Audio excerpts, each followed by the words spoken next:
So I wanted to do a video on the most common problem I see people having with the Western Arms Rattler 357.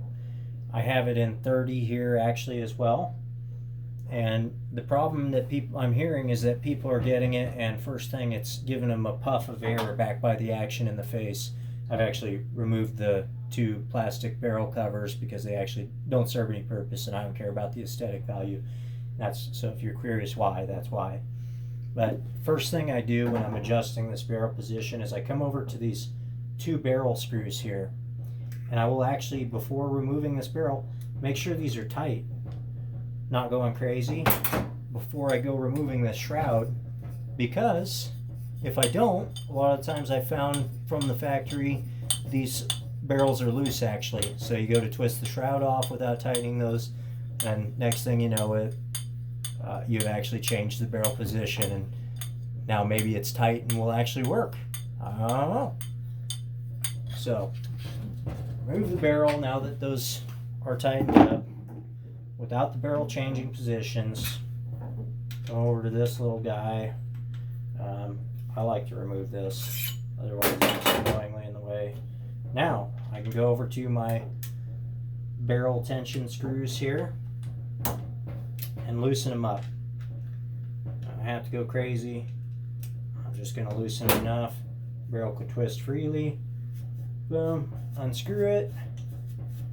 And I like to clean this barrel without fully removing it. There's not really a need. I just take and I run my bore snake through. I start it here and pull it through to the end to the choke. I never pull it the opposite way. Same way every time. Well, it's still just right in place here. I don't take it all the way off. Anyways, back to the topic here.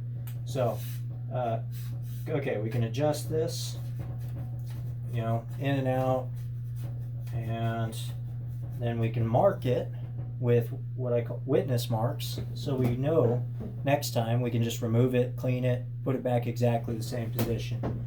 Okay, and I'll show what those witness marks are.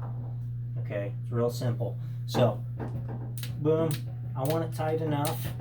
This thing should cycle freely by hand. Boom. Okay, so I tightened it down too tight, it interferes. So I'm going to back it off. Boom. Okay. There we go. Doesn't interfere. Get my witness marks correct. Now I'll show you what those witness marks are. They're actually, I just take a Sharpie and I will go into the corner where the barrel tension screws are and the barrel mount, and I'll make a mark right in the corner that lines up with the mark on the barrel. I'll show up close what that looks like. If I can see it. Bam. So right here, there is a mark. You can see that. I know it is ever so slight, but it is in the corner. Okay.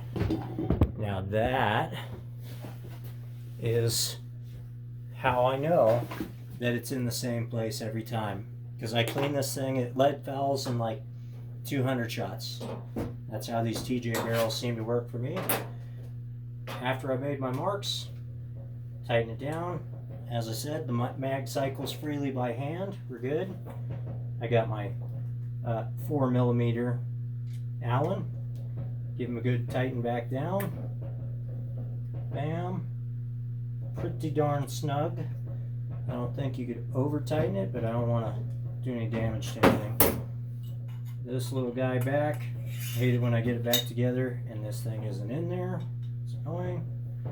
Then you have to take the barrel shroud back off. Boom. Barrel shroud back on.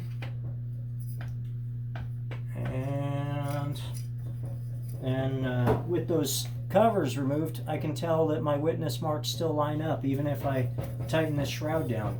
If I were to over tighten it and say it twisted this barrel by chance, well, I'd know, because I can see. And so, boom. That's it. It's done. That easy. That's what you should do every time you set up one of these rifles for first time use. I use 125 grain Nielsen hollow points. I'll use 81 grain JSBs, and I'll use 174 grain high arc hunters that were made for this gun. They shoot the best, they're just also the most expensive. I don't branch out. If any slugs don't fit the magazine, you know, they feel too tight and you have to like really force them in, don't even do it. Just get a little prod. I've got a little awl or a screwdriver that's really small, push them right back out. It's not worth it. And if they're too loose in the magazine, same thing could happen. If you over adjust this power wheel here in the back, then you'll get valve dump and it'll go and raise your barrel. So back that off. You know, get a chronograph for this gun too, for sure. It's vital to the tuning. I don't go by the clicks on here. Alright guys, that's all I wanted to share. This is Clayton Horn with Precision Sport Air Guns in Bend, Oregon.